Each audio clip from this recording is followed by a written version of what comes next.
Assalamualaikum warahmatullahi wabarakatuh. Halo teman-teman semua, semoga teman-teman selalu dilindungi oleh Allah Subhanahu wa Ta'ala. Amin ya Rabbal Alamin. Baiklah, kami dari kelompok 6 akan mempresentasikan hasil makalah kami, yaitu tentang pendidikan sepanjang hayat. Perkenalkan, nama saya Syahrul, NIM 2221033, akan mempresentasikan hasil makalah kami, yaitu pengertian pendidikan sepanjang hayat. Secara terminologis, pendidikan adalah proses yang berisi aneka macam kegiatan yang cocok bagi individu untuk kehidupan sosial dan membantu meneruskan adat dan budaya, serta kelembagaan sosial dari generasi ke generasi. Pendidikan sepanjang hayat adalah suatu konsep di mana seseorang atau individu dengan sesuatu proses pendidikan itu dilakukan mulai dari kecil sampai tua. Dengan kata lain, bahwa pendidikan yang tidak mengenal usia atau melakukan proses pendidikan seumur hidupnya. Dalam arti luas, pendidikan sepanjang hayat atau lifelong education adalah bahwa pendidikan tidak berhenti hingga individu menjadi dewasa, tetapi tetap berlanjut sepanjang hidupnya. Tujuan pendidikan sepanjang hayat. Yang pertama, mengembangkan potensi kepribadian manusia sesuai dengan kodrat dan hakikatnya, yakni seluruh aspek pembawaannya seoptimal mungkin. Yang kedua, dengan mengingat proses pertumbuhan dan perkembangan kepribadian manusia bersifat hidup dan dinamis, maka pendidikan wajar berlangsung selama manusia hidup.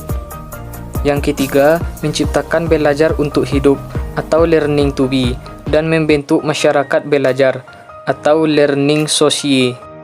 Yang keempat, sebagai pembelajaran mandiri atau self-learning, yaitu menyesuaikan diri dengan perubahan positif yang terus-menerus dan berkembang dalam sepanjang kehidupan manusia dan masyarakat, serta menyiapkan diri guna mencapai kehidupan yang lebih baik di masa yang akan datang. Yang kelima, membangun seseorang untuk meningkatkan produktivitas individu, organisasi, tempat kerja, dan negara.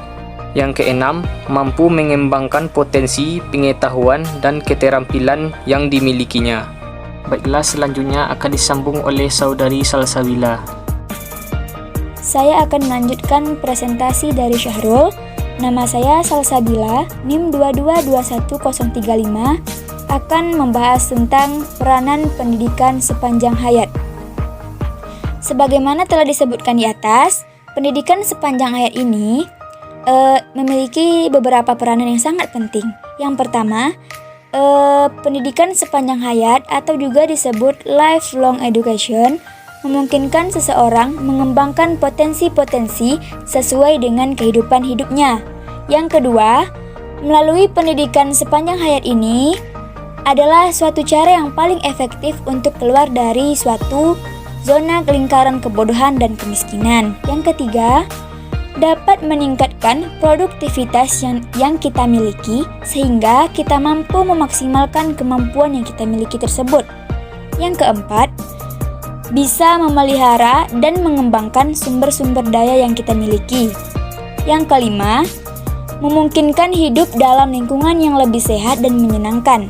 Yang keenam, memiliki motivasi dalam mengasuh dan mendidik anak-anak kita secara tepat.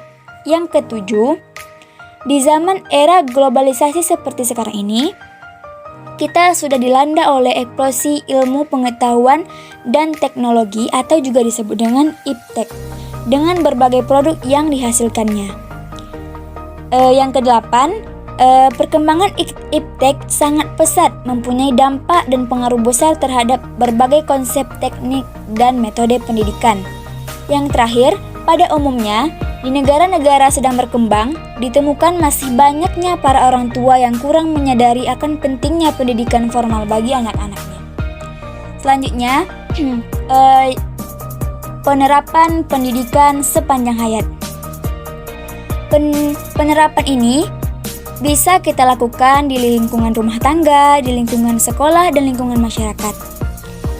tanggung jawab penyelenggaraan pendidikan sepanjang hayat ini dapat diemban bersama keluarga, sekolah, dan pemerintah.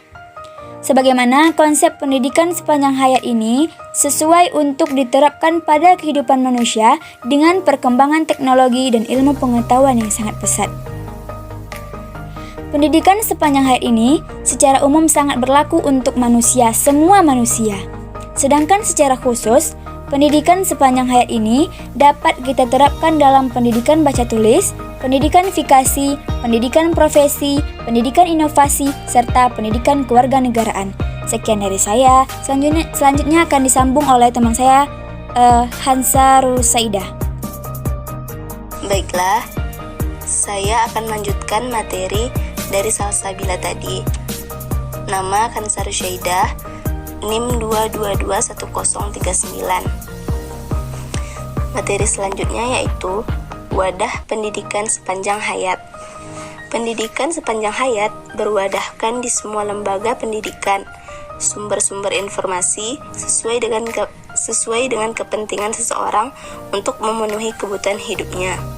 Oleh karena itu, lembaga dari pendidikan sepanjang hayat adalah lembaga pendidikan yang selama ini kita kenal, yaitu meliputi 1. Pendidikan persekolahan, 2. Pendidikan luar sekolah, 3. Sumber informasi, baik berupa terbitan buku, majalah, atau media massa baik cetak atau elektronik, ataupun sajian dalam internet.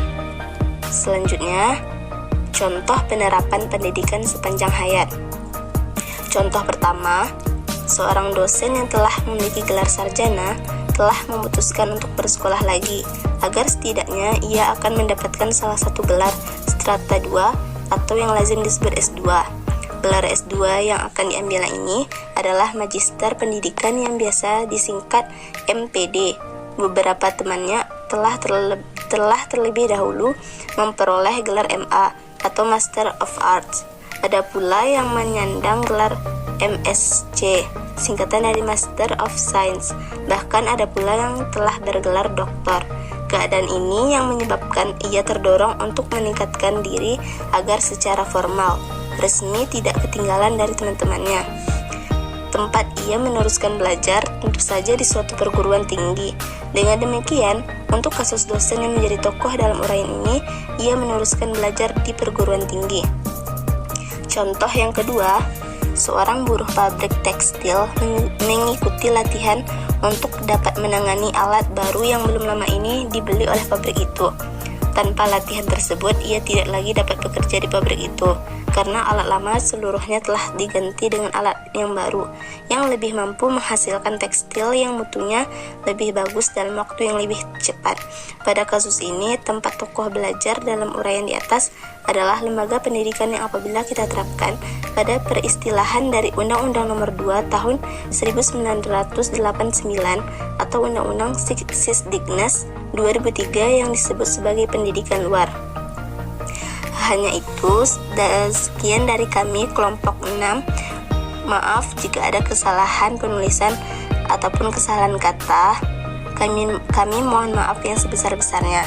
Sekian, assalamualaikum warahmatullahi wabarakatuh.